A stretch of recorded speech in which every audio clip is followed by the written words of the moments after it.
Good morning, నమస్తే అండి అందరికి. యా ఏం చెప్తారు అంటే 10 రోజులుగా గవర్నర్ దగ్గర ఆర్డినెన్స్ ఉంది, అక్కడ ఆమోదం తెలపలేదు అంటే దీన్ని ఎట్లా చూస్తారు దీన్ని అంటే ఆమోదం తెలిపే అవకాశాలు కూడా కనిపించట్లేదు అనేది వాదన ఉంది. నేనేమంటున్నా, స్వాతంత్రం రావడానికి, ఈ దేశ స్వాతంత్రం రావడానికి కూడా మన వాళ్ళే అడ్డుపడిన పరిస్థితులు మనం చూసాం. మన వాళ్ళే స్వాతంత్రం రాకుండా ఇంగ్లీష్ వాళ్ళతో కుమ్మక్కైన పరిస్థితి చూస్తాం.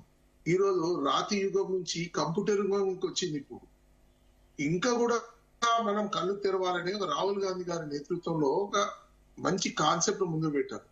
ఈ ఒడిదొడుకులు, కులగణనలు ఇవన్నీ కాకుండా రాజకీయ పరంగా ఈ విషయాలన్నీ ముడిపెట్టకుండా మన భవిష్యత్తు, ఈ దేశ భవిష్యత్తు ముడిపడిన ఈ రిజర్వేషన్, ఇది దేశ భవిష్యత్తుగా, దేశ ప్రజలు, బీసీలు, ఎస్సీలు, ఎస్టీల భవిష్యత్తు ముడిపడి ఉన్నది.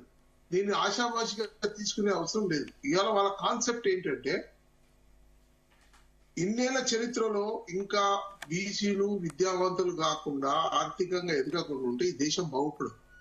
కంప్యూటర్ గా వచ్చింది. ఇవాళ ఒక ఫోన్ మాట్లాడాలంటే ప్రతి ఒక్కరికి ఇంగ్లీష్ రావాల్సిందే, ప్రతి ఒక్కరికి కూడా నాలెడ్జ్ రావాల్సింది. ఈ రోజు కులగణన తప్పు ఒప్పుల గురించి మాట్లాడే కన్నా కేంద్రమే కులగణన చేయమని చెప్పండి. దాని తప్పే ఉంది. కులగణన చేసి రిజర్వేషన్ పాటించమని చెప్పండి ఏ దేశాన్ని. ఇవాళ నేను ఒకటే, మీరు అడగాల్సింది బీసీ నాయకులు ఎవరైనప్పటికీ కూడా ఈ రోజు కాంగ్రెస్ కులగణన చేయడంలో తప్పు లేదు, దాంట్లో సమగ్ర సమాచారం లేకుండా కులగణన చేశారు అనేది ఆరోపణ. చట్టసభల ప్రక్రియ సంబంధించినంత వరకు, న్యాయ సలహా కేంద్రాలు తీసుకున్నంత వరకు ఇవన్నీ జరుగుతూ ఉంటాయి. మనం అడగాల్సింది ఏంటంటే కాంగ్రెస్ పార్టీని, ఈరోజు నేను ఒక కాంగ్రెస్ వ్యక్తిని చెప్తున్నా, మీరు రిజర్వేషన్ పాటించండి. ఆ చట్టసభలు వస్తాయి, అవన్నీ వస్తాయి. 42 రిజర్వేషన్ బీసీలకి ఇప్పేయండి. అన్ని పార్టీలు కూడా రండి ఏకాభిప్రాయం. మీరు ఈ ప్రక్రియలు కావాలి, రాజకీయ ప్రక్రియలు కావాలంటే మనం అడ్డుపట్టేది. ఇవన్నీ కాకుండా ప్రతి పార్టీ కూడా మేము కూడా రిజర్వేషన్లు బీసీలకు 42% ఇచ్చేస్తాం అనే విషయాన్ని మీరు ప్రజల ముందు చూస్తే అందరికి కూడా సమతుల్యంగా బీసీలకు, ఎస్సీలకు, ఎస్టీలకు న్యాయం జరిగే విషయం ఉంటుంది. నేను ఏమంటున్నా, రాజకీయంగా మీరు ఇటువంటి దృష్టి సాధించకుండా కేవలం బీసీలను ముందుకు తీసుకెళ్లాలి. ఈ దేశ భవిష్యత్తు ముడిపడింది. ఈరోజు అందరూ ఆర్థికంగా, సామాజికంగా, ఈ రోజు రాజకీయంగా. అయితే కులగణన చేయడం తప్పులేదు, కానీ దీంట్లో 90% ముస్లింలను కూడా కలిపారు. అంటే ఇంతకు ముందు దాదాపు దూదేకుల 100 భాషలు మాత్రం బీసీలో ఉండేవారు. ఇప్పుడు ఉన్న కులాలన్నింటినీ, అంటే ముస్లిం వాళ్ళన్నింటినీ ఇప్పుడు బీసీలో కలిపారు అనేది కూడా ఇక్కడ కొంచెం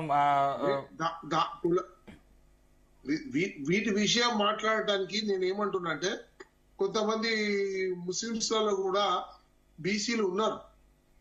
ఎందుకంటే కొంతమంది క్యాస్ట్ తక్కువ ఉన్న కూడా ఉన్నారు అందులో.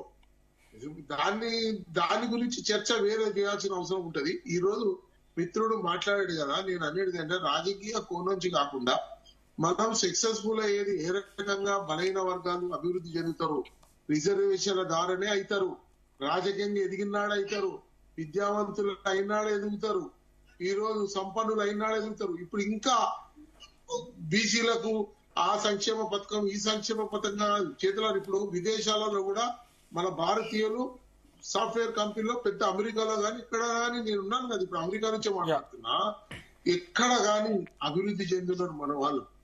ఈ రోజు ఆ రకంగా తీసుకోవాల్సిన అవసరం ఉన్నది. విద్యావంతు కాన్సెప్ట్ రాహుల్ గాంధీ గారిది ఏంటంటే అందరినీ విద్యావంతులు చేయాలి, మొదటి కాన్సెప్ట్. రేవంత్ రెడ్డి గారు కూడా అదే పదంలో ఉన్నారు.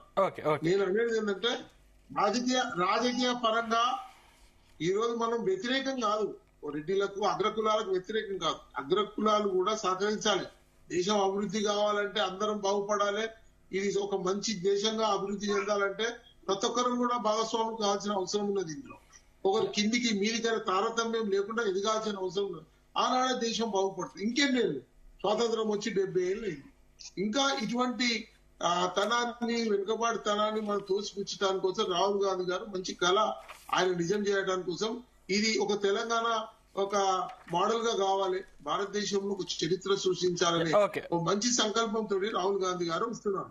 ఈ రోజు బీజేపీకి మీకు కులగణన మీద మీరు ఏమిటండి, ఈ రోజు నేను అనేది ఏంటంటే ఒకటే విషయాన్ని గ్రహించండి.